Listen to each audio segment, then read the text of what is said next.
특별하신 분들 아닙니까? 하나님 아버지를 일찍 만나고 싶어서 나오시는 분들, 그리고 다 이곳저곳에서 봉사하시기 위해서 일부 예배 나오신 걸 제가 알고 있습니다. 그래서 여러분에게는 하나님이 항상 특별한 은혜를 주실 거라고 저는 믿습니다.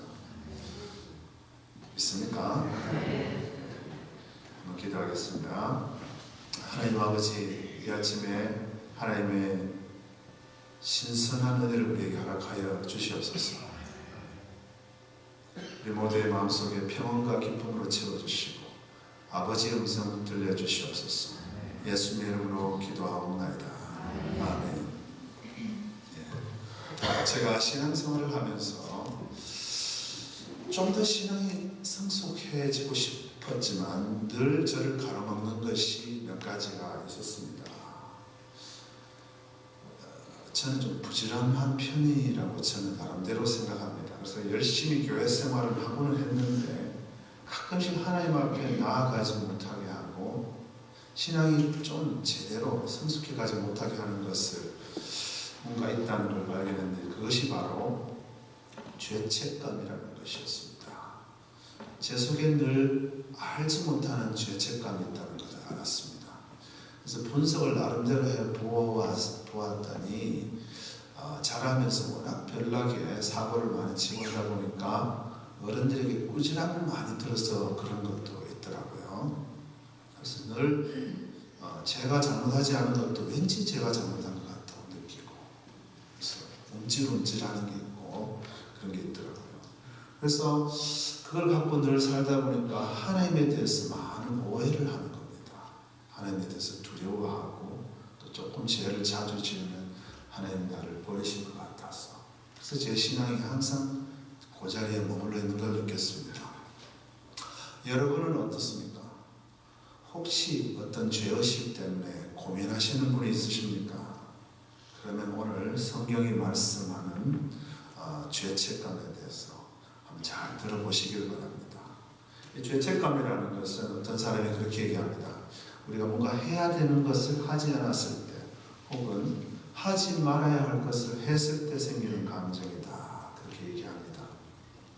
그런데 알고 보면 모든 사람은 약간의 죄책감을 갖고 살아간다는 사실을 제가 발견했습니다. 그런데 왜 그런가 하면 우리가 다 죄인으로 태어나기 때문입니다. 시편 51편 5절에 보면 내가 죄악 중에 출생하였다, 어머니가 죄 중에 나를 잉태하였다, 그런 말씀이 있습니다. 죄를 누구는 많이 짓고 누구는 적게 짓고, 어떤 사람은 큰 죄를 짓고 어떤 사람은 작은 죄를 짓습니다. 그거의 차이는 약간 있지만 모든 사람은 약간의 죄책감, 최소한의 죄책감을 갖고 태어난다는 사실입니다. 그 말은 이 죄의식과 죄책감에서 완전히 해방되기 위해서는 근본적인 죄 문제를 해결하지 않고서는 해방받을 수 없다는 사실입니다.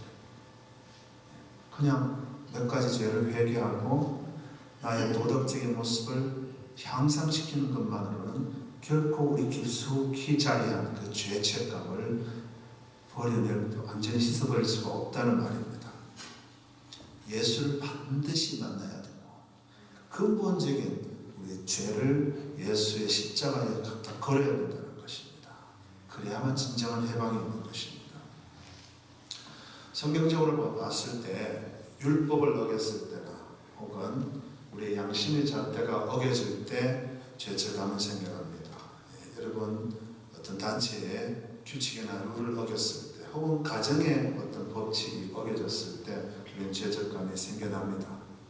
그리고 그리스도인들이 많은 죄책감을 갖게 되는 이유 중에 하나는 이 성경이라는 것이 원래는 그런 의도가 아닌데도 불구하고 성경의 많은 명령들에 대해서 내가 그대로 살지 못할 때 죄책감이 생겨납니다. 그리고 예수를 안 믿는 사람들은 자기 양심이 기준이 되어서 죄책감을 갖고 삽니다. 로마서 2장 14절에서 15절에 보면 양심이 증거가 되어 이런 말이 있습니다. 그래서 그것 때문에 우리는 자꾸 뭔가 불안한 것입니다. 그런데 우리가 양심을 믿을 수 있습니까? 우리 양심은 자꾸 달라집니다. 변질됩니다. 왜냐하면 어떤 사람들의 양심은 디모데전서 4장 2절의 말씀처럼 화인 맞았기 때문입니다. 예. 그래서 어떤 사람은 사람을 많이 죽여놓고도 뻔뻔하게 하나도 가책을 못 느끼는 사람이 있는가 하면 양심이 비교적 깨끗한 사람은 거짓말 하나 해놓고도 얼굴이 붉어지고 숨기지 못하는 사람이 있는 것입니다. 그런데 어떻게 보면 죄의식을 전혀 느끼지 않는 것보다 약간 느끼는 것이 더 건강합니다. 그리고 죄를 지어놓고 죄의식을 전혀 느끼지 않는다면 문제인 것이 사실입니다. 그런데 성경적으로 죄의식은 우리에게 주어지는 경고 정도로만 받아들여야 됩니다. 내가 죄의식이 느껴질 때 하나님께서 회개하라는 사인이구나 라는 정도로만 받아들여야지, 많은 성도들이 하는 실수 중에 하나는 그 죄의식을 붙들고 살거나 그 죄의식 속에서 산다는 것입니다. 그러면 큰 문제들이 생겨납니다. 첫 번째로, 하나님이 우리에게 허락하신 능력 있는 삶을 살 수가 없습니다. 그 죄의식이 우리를 압도할 때는 심지어는 어떤 현상까지 생기는가 하면 큰 스트레스에 시달리고 염려에 잡히고 우울증에 빠지고 어떤 사람은 두려움에 빠져서 생활하게 됩니다.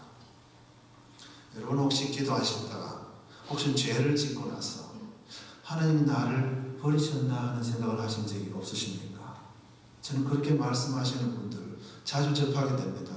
하나님, 내가 좀 형편없이 살아서 멀어지신 것 같다. 버리신 것 같다. 하나님이 다시는 안 그럴게 라고 많이 기도했지만 또 실패할 때 그런 생각에 빠지기가 쉽습니다. 그런데 극단적인 경우에는 사단이 그 사람을 자꾸 충동질해요. 맞아, 하나님 너 버렸어. 맞아, 넌 자격 없어. 너 같은 것이 무슨 하나님의 자녀라고. 살 가치조차 없으라고 자꾸 이야기하면 그 성도가 죄책감에 머물러 있는 사람은 그게 하나님의 음성인 줄 생각하고, 그게 진짜인 줄 생각하고, 그게 사단의 거짓말인 줄 모르고 극단적인 행동을 한다는 것입니다. 자신에게 자해를 하고 심지어는 자기 목숨을 거두는 사람까지 있다는 사실입니다. 그만큼 죄책감에 머물러 살 때 큰 일이 일어날 수 있습니다. 우리가 죄책감을 반드시 처리해야 하나님과의 관계가 가까워지는데 그 처리해 나가는 과정을 오늘 제가 설교하고자 합니다. 첫 번째로 죄책감이 생길 때 우리는 반드시 기억해야 될 것이 있습니다. 그것은 반드시 인정해야 될 것이 뭐냐 하면 하나님이 우리가 죄를 지은 것, 또 게으름 부림으로 해서 순종하지 않은 것, 벌써 속속들이 다 알고 계시다는 것을 인정하는 것이 중요합니다. 모르는 것이 조금이라도 있다고 생각하면 자꾸 불안해서 주님 앞에 못 나아가는 것입니다. 다 알고 계신다. 히브리서 4장 13절 오늘 본문 말씀 한 절 앞에 보면 지으신 것이 하나도 그 앞에 나타나지 않음이 없고 지으신 것이 하나도 그의 앞에 나타나지 않음이 없고 우리의 결산을 받으신 이의 눈앞에 만물이 벌거벗은 것 같이 드러나느니라. 이렇게 되어 있습니다. 하나님은 우리가 벌써 강하지 않다는 사실을 잘 알고 계세요. 우리가 자주 넘어진다는 사실을 벌써 알고 계세요. 실수하기 쉬운 존재라는 것도 알고 계시고, 그래서 설사 우리가 100번 넘어지고 1000번 넘어져도 아이고 너 1000번이나 넘어졌니? 놀라지 않으신다는 사실입니다. 아이고 너 정말 그렇게 큰 죄를 지어서 세상에나 이렇게 놀라지 않으신다는 사실입니다. 우리가 유혹을 갖고 있지 않기 때문에 완전하지 않다는 사실을 알고 계시고 우리 주변에 수많은 유혹들이 있다는 사실을 주님은 속속들이 알고 계신다는 사실. 그러면 주님께 신뢰를 갖고 나아갈 수 있겠지요. 여러분이 실수하고 죄를 짓는 건 벌써 하나님이 감안하고 계신다는 것입니다.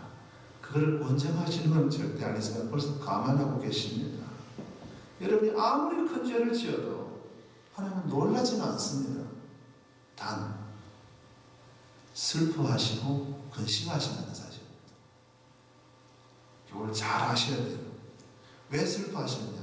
우리가 누려야 될 하나님 자녀의 삶, 왕자와 공주의 삶, 천국의 삶을 우리가 누리지 못하기 때문에 슬퍼하고 계신다는 말입니다. 에베소 4장 30절 말씀, 무슨 말씀을 하느냐면 성령을 근심하게 하지 말라. 혹시 여러분 시작의 말씀 중에 성령을 화나게 하지 말라 뭐 이런 비슷한 말씀이 있으면 저한테 혹시 찾아서 갖다 와 주시길 바랍니다. 성령 예수를 통해서 예수 믿게 된 우리들은 하나님의 자녀가 되었고 하나님의 진노가 우리에게서 사라졌습니다. 그걸 아는 것이 중요합니다. 근심하십니다. 슬퍼하십니다. 안타까워하십니다. 이놈들 그런 말씀 하지 않으십니다. 죄 짓고 그렇게 생각하시는 분들 있으시죠? 하나님 나한테 너무 화나신 것 같다고. 예수 안에 있는 사람들은 더 이상 율법의 정죄함이나 율법의 저주가 없다는 사실을 꼭 깨닫고 기억하셔야 된다는 사실입니다. 로마서 8장 1절에서 2절 그러므로 이제 그리스도 예수 안에 있는 자에게는 결코 정죄함이 없나니 이는 그리스도 예수 안에 있는 생명의 성령의 법이 죄와 사망의 법에서 너를 해방하였음이니라. 여러분은 자신의 죄가 다른 사람의 죄보다 크다고 생각할 수 있습니다. 다른 사람보다 내가 훨씬 더 같은 죄를 많이 반복했다고 할 수 있습니다. 그런데 하나님의 입장에서 보면 도토리 키재기입니다. 고만고만한 죄인입니다. 그 다 실수를 많이 하는 경향을 가진 사람들입니다. 하나님이 이걸 다 알고 계신다는 사실을 인정하시면 여러분이 죄책감을 떨쳐버리는 첫 관문을 통과하신 것입니다. 두 번째로 기억해야 할 것이 있습니다. 하나님이 아시는 것을 인정하고 그 다음에 우리가 기억해야 될 것이 무엇이냐 하면 하나님은 우리의 연약함을 동정하시고 공감하신다는 사실입니다. 히브리서 4장 14절 15절 보면 그러면 우리에게 큰 대제사장이 계시니 승천하시니 곧 하나님의 아들 예수시라. 우리가 믿는 도리를 굳게 잡을지어다. 우리에게 있는 대제사장은 우리의 연약함을 동정하지 못하실 리가 아니요 모든 일에 우리와 똑같이 시험을 받으신 이로되 죄는 없으시리이다. 동정 그러니까 조금 우리가 부정적인 생각이 들 수 있어요. 자존심 상하는 상황에서 너 동정은 싫어 이런 게 아니고요. 여기서는 영어로 sympathize 충분히 가슴으로 우리의 입장을 이해하신다는 말이에요. 예수님은 그냥 우리를 약함을 아시는데 그치지 않고 공감하시고 동정하신다는 사실입니다. 무슨 말인가 하면 그냥 머리로 너 이럴 줄 다 알아 이것이 아니고 직접 몸과 가슴으로 이해하시고 우리 입장에서 우리의 아픔과 그 괴로움을 느끼신다는 얘기입니다. 왜 그게 가능합니까? 그분이 바로 하나님의 자를 내려놓고 세상에 오셔서 우리가 똑같은 삶을 인간의 모든 고초를 다 겪고 우리의 아픔을 다 체험하셨기 때문입니다. 그래서 얼마나 유혹들이 거센지 얼마나 우리가 그 유혹에 빠지기가 쉬운지를 잘 알기 때문에 그렇습니다. 여러분 나하고 같은 경험을 한 사람들에게 내 마음을 털어놓기가 쉽지 않습니까? 주님한테 털어놓으세요. 우리가 겪었던 그 고통 주님은 다 겪으셨습니다.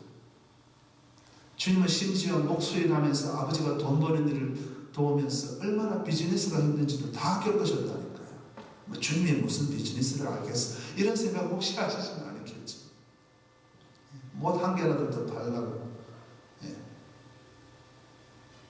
그리고 우리가 그 사정을 아시기 때문에 주님께서는 늘 중보하고 계신다는 것입니다.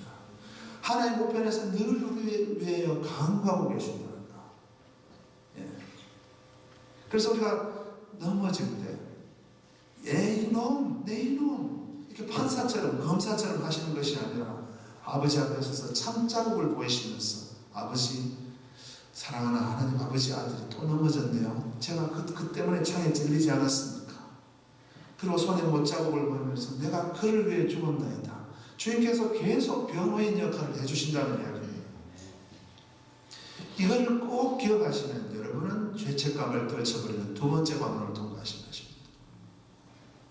세 번째로 죄의식을 해결하려면 죄를 아무리 지었건 죄의식이 얼마만큼 있든 주님의 은혜의 보좌 앞으로 담대하게 나아가야 한다는 것입니다. 제일 중요한 것입니다. 은혜의 보좌로 담대하게 나아가야 되는 것입니다. 히브리서 4장 16절 그러므로 우리는 긍휼하심을 받고 때를 따라 돕는 은혜를 받기 위하여 은혜의 보좌 앞에 담대히 나아갈 것입니다. 그리스도인들이 하는 정말 많은 실수들이 무엇인가 하면 죄를 많이 지었다는 이유 때문에, 죄가 너무 크다는 이유 때문에 주님으로부터 멀어져 갈 길을 선택한다는 사실입니다. 예배 나가기도 좀 그래 찝찝해. 예배에서 멀어져 간다는 사실, 죄 짓고 나서 왠지 찝찝해서 교회에서 멀어져 간다는 사실. 죄 자체가 나쁜 것도 맞고 죄 자체가 실수인 것도 맞습니다. 그러나 더 큰 실수는 죄 짓고 하나님으로부터 등을 돌리는 것입니다. 그것이 훨씬 더 큰 실수요, 훨씬 더 큰 죄라는 것입니다. 여러분, 한 주간의 삶 속에서 좀 더 거짓말 덜 하고 좀 더 남에게 더 친절하게 하고 도덕적으로 훌륭한 삶을 살았을 때는 하나님께 담대히 나오고 좀 욕도 좀 하고 거짓말도 좀 하고 남에게 돈도 조금 더 띵가 먹고 그랬을 때 하나님께 나오기 왠지 찝찝하십니까? 그러면 여러분의 믿음에 약간의 문제가 있습니다. 왜 그런지 제가 말씀드릴게요.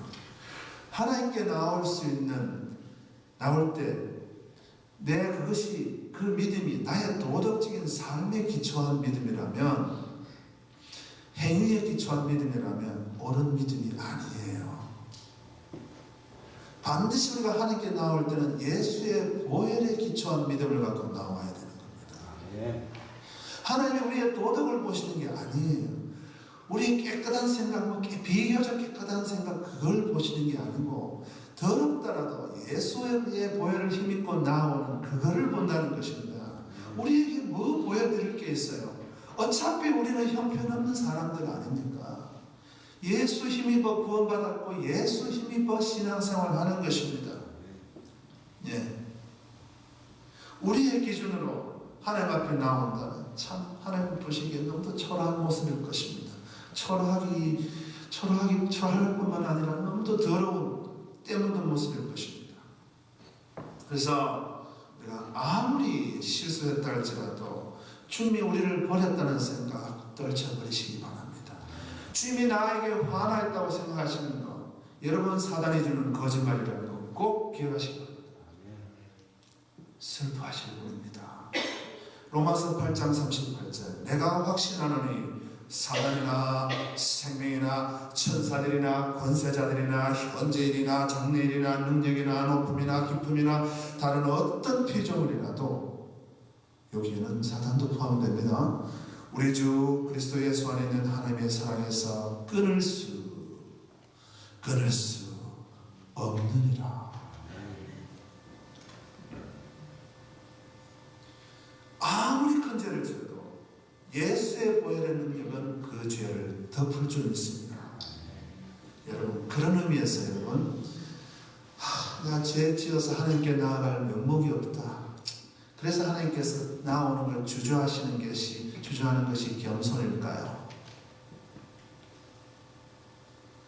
절대 겸손이 아닙니다. 주님께 나오는 걸 주저하는 것은 절대로 겸손이 아닙니다. 그것은 오히려 교만이요. 그것은 예수님께서 십자가에 하신 그 예수님의 공로, 그 보혈의 능력을 아주 업신여기는 불신앙인 것입니다. 그 보혈이 이것까지도 커버했겠어?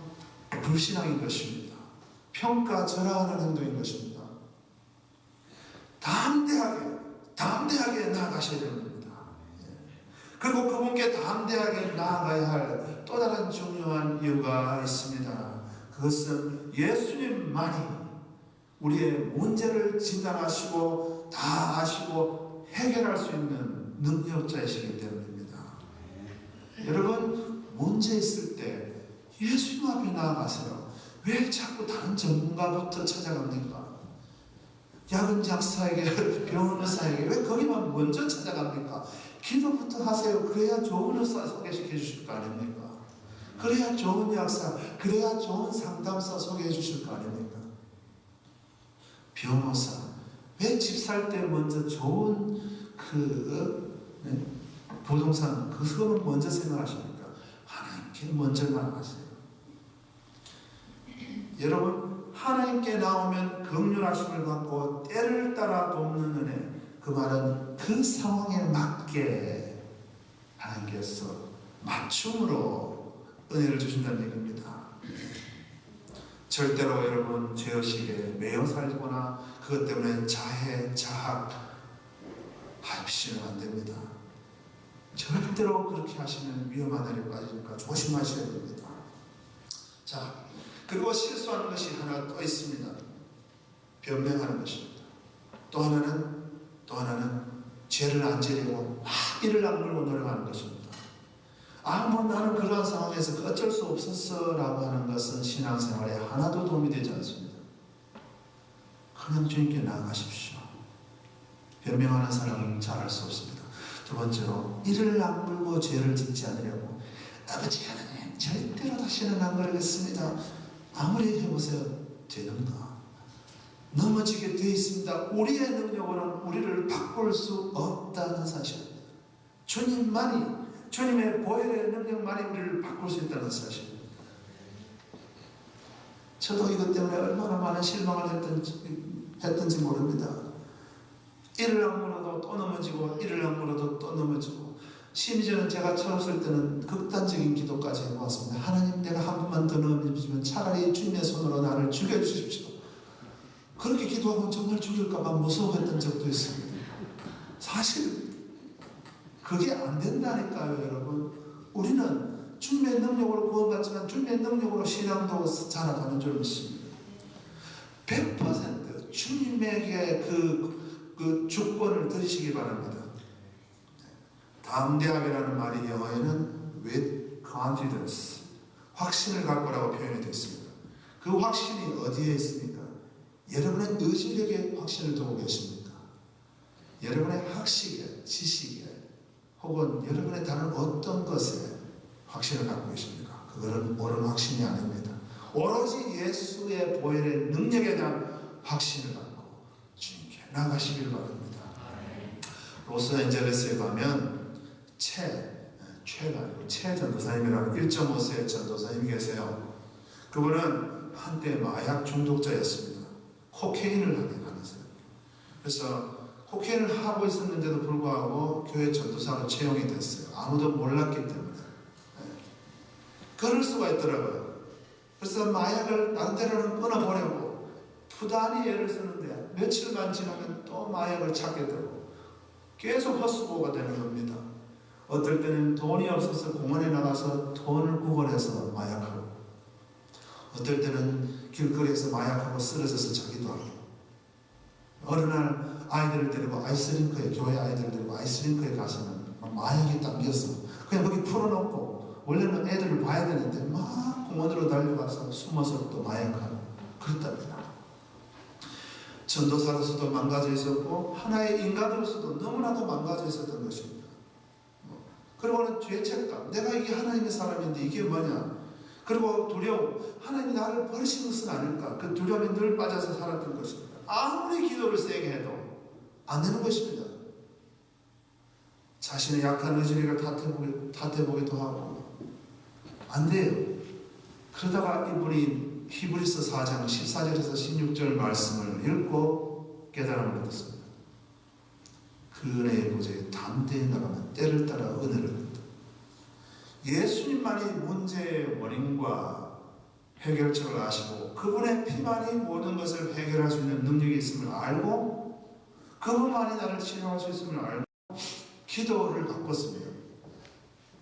하나님 주님의 은혜의 보좌 앞에 예수의 보혈 능력에서 의지해서 담대히 나아갑니다. 저는 그 기도를 처음 이해 못했습니다. 하나님, 지금부터는 내 스스로 마약을 끊고자 하는 노력조차도 내려놓겠습니다. 주님이 알아서 해주십시오. 그냥 계속 나아가는 겁니다. 이렇게 기도하면서. 그런데 어느 순간 자기가 마약을 아직 하고 있지 않다는 것을 발견했다는 사실. 그리고 그분은 벌써 15년 이상 마약의 근처에도 가지 않고 사역 잘하고 있습니다. 소외된 자들, 서류 미비자들, 가난한 자들, 알코올 중독자, 마약 중독자, 수많은 소외계층의 사람들에게 사역을 잘 감당하고 있습니다. 그분은 만나는 사람마다 이렇게 얘기합니다. 예수의 보혈의 능력만이 우리의 지속적인 문제와 죄책감을 해결할 수 있다고, 그분께 담대히 나가십시오라고 전하는 사람이 되었습니다. 결론을 짓겠습니다. 여러분, 죄의식은, 죄책감은 단순한 감정이 아닙니다. 그것은 우리와 하나님의 사이를 갈라놓는 심각한 증상입니다. 이것을 잘 처리하지 못하면 극단적인 비극을 초래할 수도 있습니다. 아무리 죄를 버리려고 노력해도, 아무리 자신을 학대하여도, 아무리 변명하여도 그것을 해결할 수 없습니다. 대신에 우리는 하나님의 은혜의 보좌로 예수의 보혈 능력에 의지해서 담대히 나아가야 합니다. 예수의 십자가에 기초한 믿음을 갖고 담대히 그분께 나아갈 때만이 우리에게 진정한 힐링과 변화와 소망이 있는 것입니다. 내 속에 감히 너 같은 것이 어떻게 뻔뻔하게 라는 생각이 들면 사단아 물러가라 하실 수 있는 여러분이 다 되시기를 바랍니다. 이런 은혜의 보좌를 허락하신 하나님께 우리 감사의 박수를 올려드립시다.